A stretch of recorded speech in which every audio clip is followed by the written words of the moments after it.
All right, let's see if I can do this in one take. So turn me up.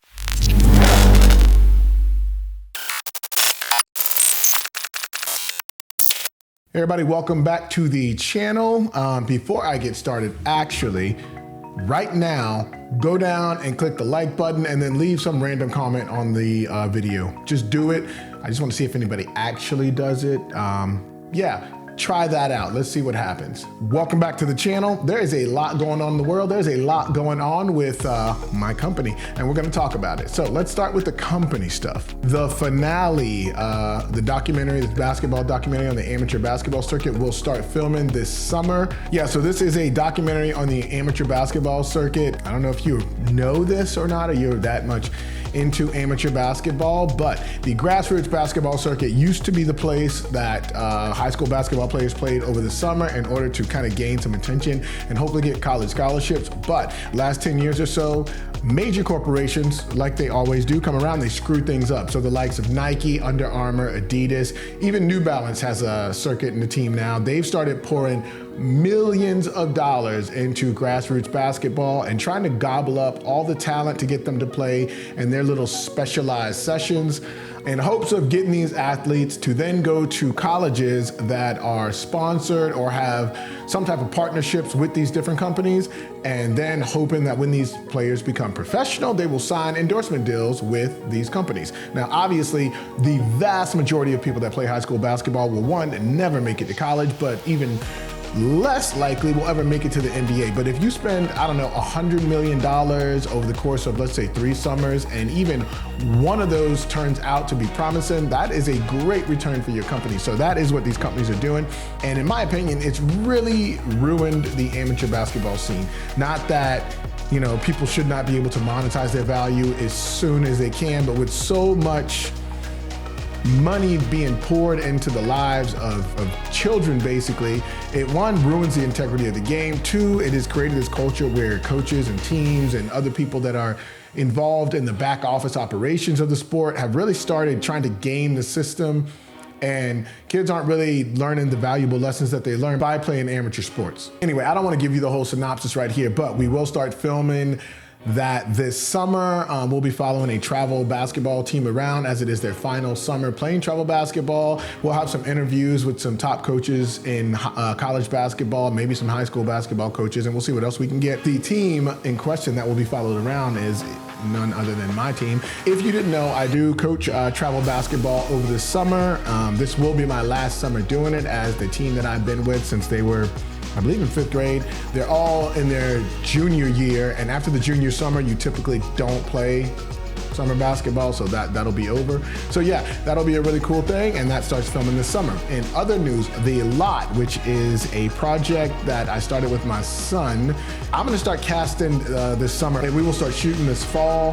The Lot is a half-hour comedy TV show that will premiere on the AMTV YouTube channel. I think it's gonna be great. I'm gonna start doing some, I'm gonna start filming some skits, little, I don't know, 1 to 2 minute shorts with some of the characters, and start putting that out there to kind of build buzz for it. But you will get to see that, and then you can decide if it's a great show or not, or if it sucks. But, you know, I'm really excited to start doing some film TV projects, so that's exciting for me. Ooh, our newsletter business, it is growing. If you did not know, we do also have a newsletter vertical, and we have 2 local newsletters, the South Shore Circle and the Brandon Buzz. None of those matter to you because I don't know where you live at, and you know, if you don't live in those areas, you don't need to join them because, like I said, they're local newsletters. But anyone interested in starting a newsletter or the behind the scenes of how a newsletter company works, I will feature some of that on this channel at some point and kind of discuss what's going on with them. But the South Shore Circle is monetized, it is serving ads, it is actually making money, which is cool. I'm almost done with book 3 of the If the World Was Ending trilogy, and I know I keep saying I'm almost done, but until I'm done, I will be almost done. But I plan to finish it in the next 2 weeks, so that'll be great. I will also, I think I either sent this out in the newsletter, or maybe I covered this on the previous video. The second book in the Dust to Dust series, the Mayflower Project, I will be moving the audiobook onto the YouTube channel for a limited amount of time. I will probably take both the book 1 and the book 2 down in, I don't know, maybe 2 months. But if you want to listen to the audiobook for free, because you're cheap. I'll put it here and you can check it out. We also got a few new hires this month, or coming next month, so in February. I'll talk more about that later, but exciting times for Altered Media. We're growing, we're doing a lot of things, and I'm having fun. Also revamped the Altered Media website and the South Shore Circle website. And I'm gonna be dropping my web host. I'm not gonna say that, okay, iPower. I have used iPower for over 10 years, I think. Yeah, and I don't think you care about this, so I really don't want to get into it that much, but I'm not big on, first off, I am not a web developer by any stretch of the imagination, but I do believe, especially when you're an entrepreneur and you have a small business, although we're growing into maybe not so small, but when you have a small business, you should do a lot of the grunt work yourself instead of hiring out and getting vendors, especially if it's things that you can learn in not a large amount of time, like website development on the small scale. A lot of people, you can just learn that there's a lot of resources out there available for you to do website development. So over the past 10 years, I haven't really, if you followed me for a while, I haven't really kept up with my website. So I have the Rashad Freeman website, which is mainly stuff for my books, and I had a pretty good website up for a while. A database got corrupted, lost the whole site, never backed it up. So I never really, it's still not back up actually. And the Altered Media website, I've kind of slacked with that as well. So I haven't really paid attention to the quality of support I've gotten from my web host. Now that things are really picking up, I really took some time and developed what I think is a decent looking website. Go check it out. It's altered-media.com. It'll pop up somewhere. I think it's a decent website, and I've actually cared about how it looked, and actually I'm gonna be hiring a web developer in the next few months. But anyway, every time I get something good going, iPower screws it up. So now one of my websites, the South Shore Circle, you can't tell from the front end, but in the back end, there's an issue. And the only way to fix it is to completely blow out the website and recreate it. And I'm like, yeah, that's not a good answer for me. So I'm just gonna move to a new host because iPower has a lot of issues. And no, that is not slander or whatever. It's the truth. So they need to do better, but whatever. But yeah, I think that's all the news that I have for what's going on directly with Altered Media. Now for Florida news, Florida man news. A lot of crazy stuff happens in Florida. It's unfortunate because I live here, and then we get a bad rep and people talk about Florida like we're crazy, but maybe we are. Like Highland Beach had a run-in with the last Highlander. There can be only one. That was a reference to the Highlander movie with Sean Connery, R.I.P. But yeah, some guy was swinging a machete at the cops over in Highland Beach. He was subsequently shot. I don't know if he lived or whatever, but that was interesting. Some chick in Miami was arrested for threatening the president. And I mean, you can love him or hate him, but you can't go threatening the president. That's a no-no. Another guy jumped the wall at Mar-a-Lago. He was also arrested. If you didn't see, we did have a bit of a snowstorm in North Florida, I think last week. That was crazy, but it took no time at all for people to start throwing snowballs at the police. They were also arrested. This is my favorite story. A Florida elementary principal threw a house party for some children. And like any good house party, there was alcohol, there was weed, and there were guns. Obviously she was arrested, but if any of you guys remember, what was that chick's name? Deborah LaFay? If she's hot, she's not gonna go to jail. You're gonna be like, oh, she's too pretty for jail. So we'll see. Nationally, Trump has had a bit of a week. In his first week, he refused to be outdone, signing a record number of executive orders. He also pardoned the January 6th folk, which, but in a shocking twist of fate, one of those people that were pardoned was actually shot and killed by the police during a traffic stop. Reports said he did have a firearm in his possession, but who knows? Then you had a commercial airliner and a CIA Black Hawk helicopter crash into each other over in DC. Sounds sketchy at best. I'm not even gonna touch that. They're not gonna disappear my ass. Trump, however, did blame lowered FAA standards for the collision. Maybe. The 25% tariffs that Trump has imposed on Mexico and Canada will go into effect this weekend. We'll see how all that turns out. I'm actually shocked that he also imposed them on Canada, but I don't know how much we get from Canada, so how much this will impact them, who knows? Somebody look that up. But Mexico, I don't know how much stuff we get from Mexico either, other than cheap labor. Can you impose a tariff on labor? I don't think so. I don't know.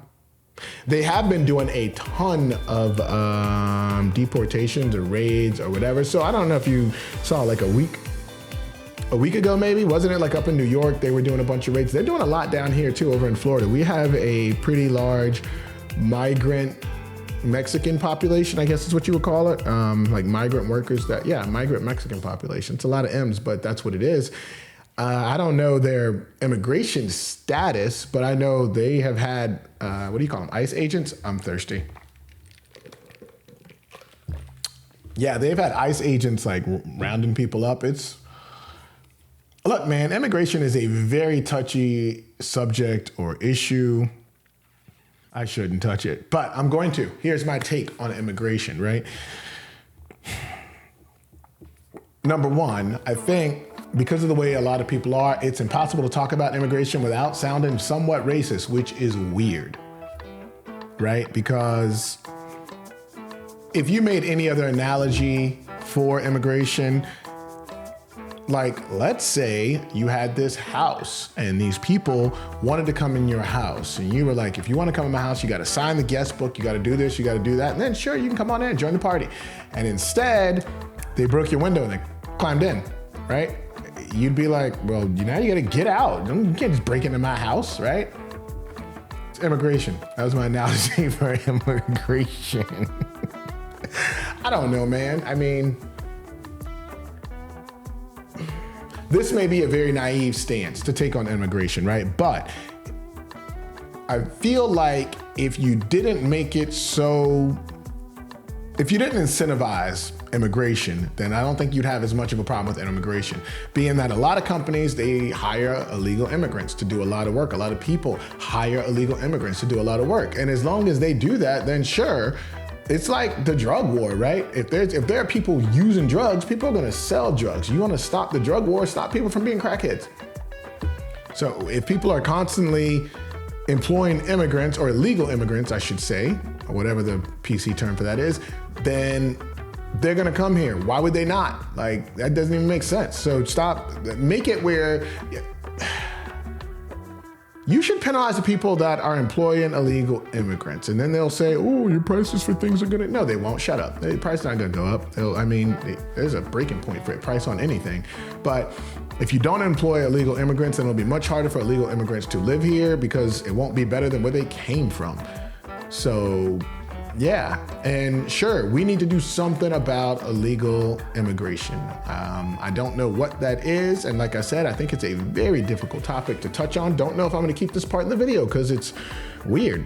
And there's a lot of nuances and there's also a lot of information that I don't know. But I know that on the surface level, illegal immigration is a problem and it should be dealt with. And I don't know if you can always be compassionate about everything because on the facts, right?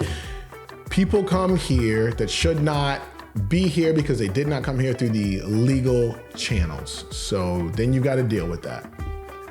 So whatever. Good luck, Trump, and whatever president comes after you and, you know, all the presidents that came before. Like, I don't know if any of you guys got the balls to solve illegal immigration, but yeah, I'm here for it. I'm here to watch. Also, Trump has a crypto coin if you didn't know, and if you bought that, good luck. I don't even hope it works out well, but good luck anyway. Hamas is also releasing several hostages as a result of the ceasefire deal they have with Israel. So, I mean, that's a positive thing on the world scene, I think. I saw something, I don't know if people were happy about it. They were like, I saw a poster. The chick that played on Entourage, I don't know her name. She was Eric's girlfriend on Entourage. She was holding up a sign. I'm pretty sure she's Israeli. Yeah, she was holding up a sign like, and not until everyone comes home or something like that. So I don't know if people are happy about this or not. Or, I mean, it's like they're kind of happy, but they want more done, maybe. That's another touchy subject. I'm not even going there. I've already hit my limit of touchy subjects for today. So moving on along. Russia and Ukraine are still at it. That's all I'm going to say about that. Ooh, early in the week, there was a lot of news about the whole DeepSeek thing. DeepSeek. Yeah, DeepSeek. AI. And so the market went down a bit, then it came back up. Who cares, right? Like, ooh, AI. Yeah. fun. Elon is also having a bit of a week after his Nazi salute. You can call it what you want, but come on, be real. That guy's insane. I mean, here's the weird thing. I want to like Elon for what the idea of Elon represents. Someone who is pushing the boundaries of technology's whole, embodying that whole move fast and break things mantra, and kind of like not as intelligent, not as cool, not as awesome version of Tony Stark for our world. And he's no Tony Stark, but I tried. But he does a lot of dumb stuff. He says a lot of dumb stuff. And he's like really flippy floppy. Like one day he's like Biden's best friend. The next day he's Trump's best friend. The next day he doesn't like. I feel like we're watching the evolution of Elon, where he's starting to kind of feel himself. And now maybe you're getting more of the real Elon out of Elon. I don't know. But with that said, he does seem to be falling out of favor with that whole Dodge initiative he's got going on, the Department of Government Efficiency, I guess is what it's called. Yeah, they have a plan to cut like 2 million federal employees, which, number one, why are there 2 million? Some of those guys better be IRS agents. Here's my problem with that, though. We have way too many federal employees. And if you work for the government and you're not like doing cool stuff like the CIA or, I don't know, the Secretary of Defense, somewhere where you get to see the aliens, why are you working there? The government sucks. Like, do you really want to be a federal employee? They don't do anything right. So I don't, like, that's crazy. And I don't trust them. They're always firing people. But the problem is the people they need to fire are further up the food chain, I'm positive, than these 2 million people they fired. They probably fired like 2 million sanitation workers or something. When get rid of Congress, get rid of all of Congress, all of them. Let's just start over completely. We should probably do that. That would probably be a good idea. That would work well for us. But speaking of Elon, someone else who is starting to come out of their shell a little bit is none other than Marky Mark, the Meta King. He was on the Joe Rogan podcast recently after he announced that his company would no longer be fact checking. And I'm gonna put a link somewhere in here. I'll probably put a snippet of his video if they don't have like a copyright strike against it. But really good interview, and honestly, it was the first time that I've ever seen Mark Zuckerberg talk, and I was like, he doesn't seem like that much of a douchebag. He's gotten into jujitsu a lot. He does a lot of fighting. He curses now, which is cool. He seemed like a semi-cool guy. Like if he was hanging out with me and my friends, we would not immediately beat him up. So that was pretty neat. Got a bit of a tan. He's been working out a little bit. He was talking about the need to bring masculinity back, not just to business, but to the world in general, and how, fighting has made him feel like a man again, which was refreshing to hear, because the demasculization of men in America is a problem. Not that big of a problem, because, you could never demasculinize me. But I think these things can always go a little far. And I think it's one thing to say we want to be kind of like welcoming and make a good environment for everyone.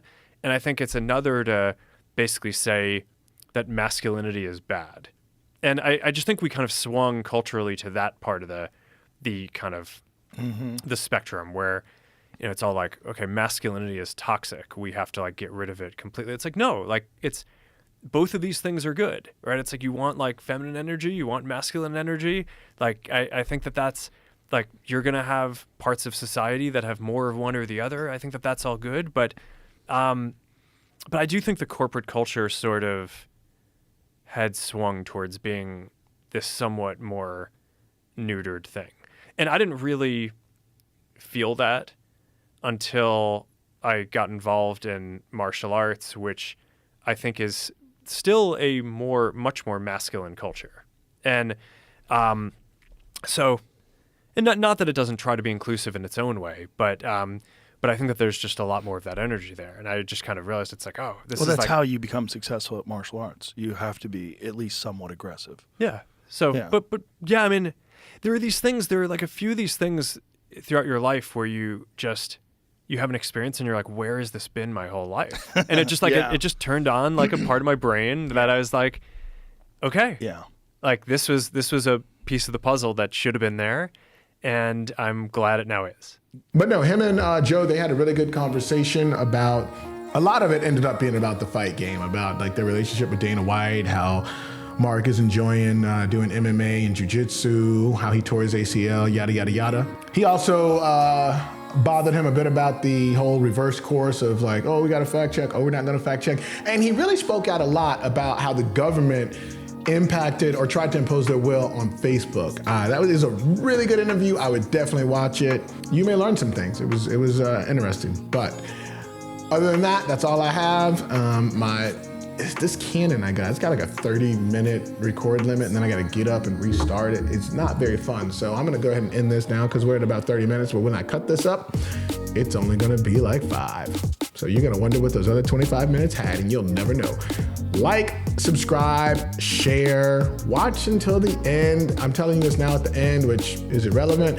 I have a lot of other videos coming out soon. I was working a lot on the website this week. I got 2 websites done, a lot of other stuff. So I did not get to the things I wanted to record, but I did want to put a video out because it was an interesting week. So I recorded this real quick. Next week, I will probably get out 2 new videos. That's all I got for today. So until next time, I will see you guys later.